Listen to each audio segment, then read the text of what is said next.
सुप्रभात। मैं जगेंद्राणा। स्थित प्रज्ञ अवस्था, स्थित प्रज्ञ अवस्था, यह हमारी आज की आध्यात्मिक चर्चा का विषय।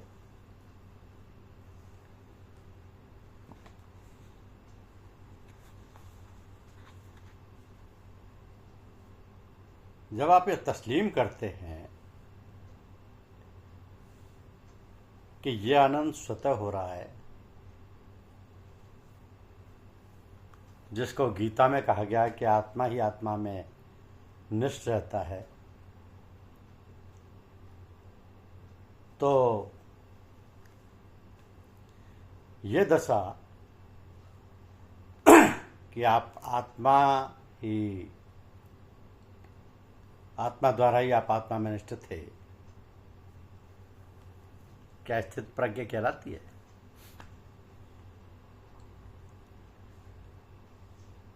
ऐसी ऊंची अवस्था जिसको गीता में स्थित प्रज्ञ के नाम से बयान किया गया है, यह दशा तो महायोगियों को भी दुर्लभ है।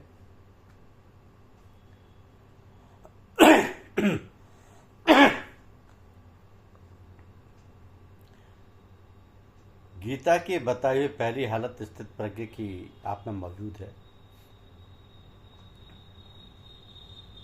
इसका जरूर ख्याल रखें कि गुरु कृपा और ईश्वर की दया से आपकी अगर ऐसी हालत है तो कहीं भूल से भी इसका अहंकार ना आ जाए कि मैं स्थित प्रज्ञ हूँ, वरना आप कहीं के नहीं रहेंगे। दूसरी बात यह है कि ये हालत जो कुछ भी है आपकी कोशिशों का नतीजा नहीं है। इस वजह से भी आपको इसका कोई अहंकार करने का हक हासिल नहीं है। यह तो गुरु कृपा का नतीजा है। हाँ, अभ्यासी अगर गुरु के कदम पकड़े रहे और उनसे मोहब्बत वाकई पैदा करता चले तो वो दिन दूर नहीं है कि वो स्थित प्रज्ञा अवस्था का यहाँ तक मालिक बन जाएगा।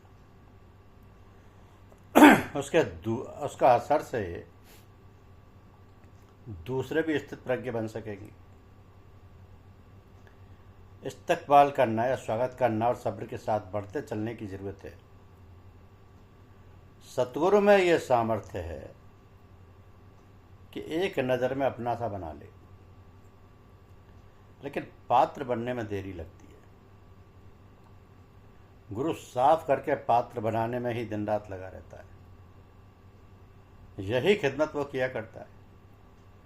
गुरु जो शिष्य के साथ एहसान करता है और जो शिष्य से मोहब्बत करता है, उसको मात्र प्रेम भी नहीं पहुंचा सकता।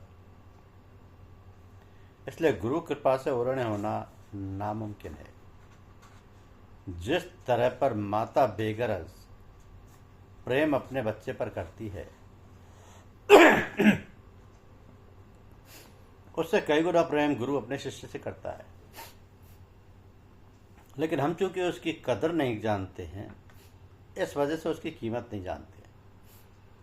गुरु ऐसी कोई चीज नहीं है जो अपने शिष्य को देने में तामुल करे, और ऐसी कोई खिदमत नहीं है कि जिसको करने से बाज रहता हो, और ऐसा कोई कसूर नहीं है कि जिसको वह माफ़ करने के लिए तैयार ना हो।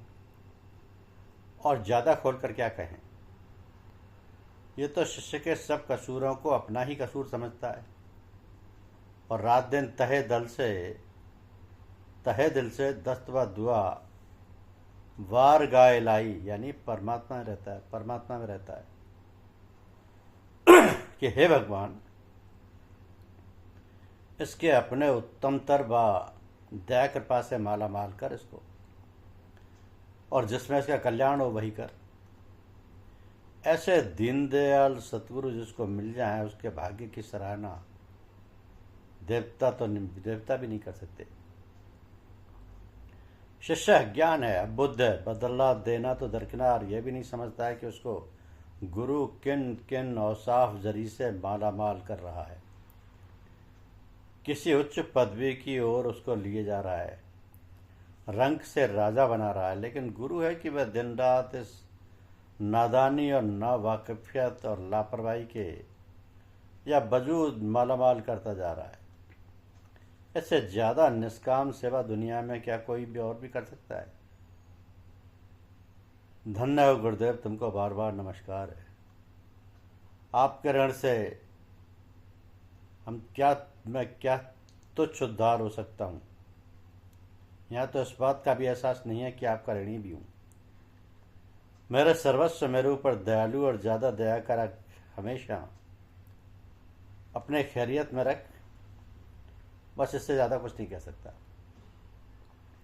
वो भी सच्चे दिल से है या ऊपर ही ऊपर, इसका भी कुछ पता नहीं, लेकिन कहता हूँ कि शिष्य तुम्हारा हूँ प्रभु।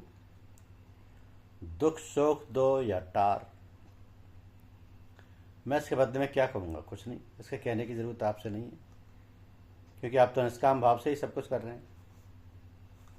आप चाहते ही नहीं कि मैं कुछ बदला दूं, लेकिन अपनी आत्मा में ग्लानि पैदा होती है, इस ओर जबरदस्ती निकल जाता है। मुझसे पापी इस दुनिया में दूसरा कोई काहे को होगा, और आपसा दयालु व कृपालु। अच्छा जोड़ मिला है। मैं अपनी हरकत से बाज नहीं आता और आप अपनी दयालुता से मुकाबला ज़बरदस्त है। देखिए फतेह किसकी होती है। माफ़ करिए, मैं न मालूम कहाँ का कहाँ मारा चला गया। गुरु का नाम सुनते ही और उनके उपकारों को याद आते ही दिल उठता है। अच्छा नफ्स मजमून पर आइए और फरमाइए, ये पहली हालत आपको समझे।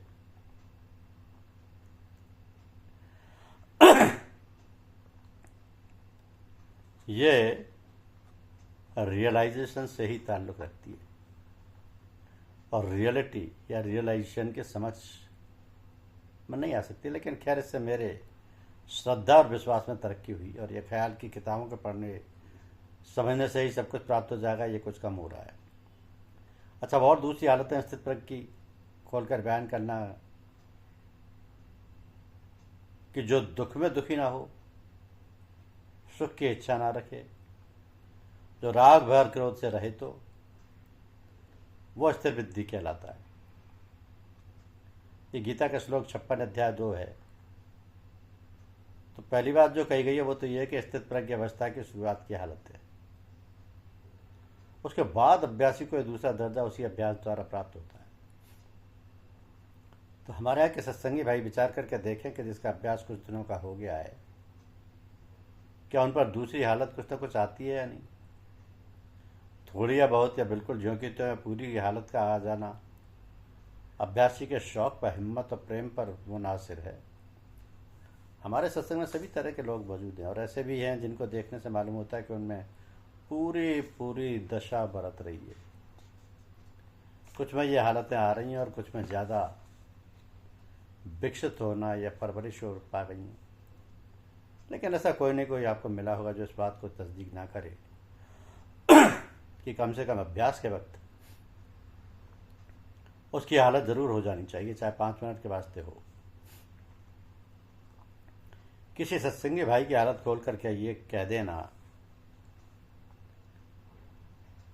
अगर मना ना होता तो मैं आपको करार वाकई तौर पर हर एक तरह के अभ्यास दिखाकर उनकी दशा की तस्दीक करा देता, और उनके हालत कब्ल सत्संग में शामिल होने के और उसी वक्त के मिलान कराकर आप पर अच्छी तरह साबित कर देता कि यह दशा उन लोगों में किस तरह से दाखिल हुई है। खैर, फिर भी कुछ अर्ज करता हूँ। वो ये मजमून कहने सुनने से ताल्लुक़ नहीं रखता, लेकिन आपके हुक्म की तामील एक फ़र्ज है। 2 सत्संगी भाइयों का हाल आपको सुनाया था, उनसे ही उसकी तस्दीक कर दीजिए कि सर्वधर्म परित्यागी यानी सब कामनाओं का परित्याग जिसने कर दिया, तो उसमें यह हालत आप ही आप आ जानी चाहिए। क्योंकि दुख सुख राग क्रोध भय वगैरह भी तो इच्छा से ही पैदा होते हैं। जिसमें कोई इच्छा ही नहीं, उसमें बातें कहाँ से आएंगी। कृष्ण भगवान का मतलब इन 5 का फिर से जिक्र करना और ये कहना कि उसके ऊपर काबू रखने वाला मुनि होता है। मतलब इसका यह है कि बहुत सी कामनाएं ऐसी होती हैं कि उनका आरंभ भी हो जाए तो उनको आसानी से दबाया जा सकता है, या बिल्कुल निरर्थक मनगढ़ंत ये बातें होती हैं। ऐसा हो सकता है कि उनके परित्याग आसानी से हो जाएं, लेकिन जो शख्स इन बड़ी बड़ी ख्वाहिशों से भी निजात हासिल कर ले, उसको मुनि कह सकते हैं। लिहाजा समझने बूझने के लिए तो इतना ही काफ़ी है कि जैसे शुरुआत ठीक हो गई है, उसको यह शक्ति भी आसानी से अभ्यास होने पर पड़ जाएगी।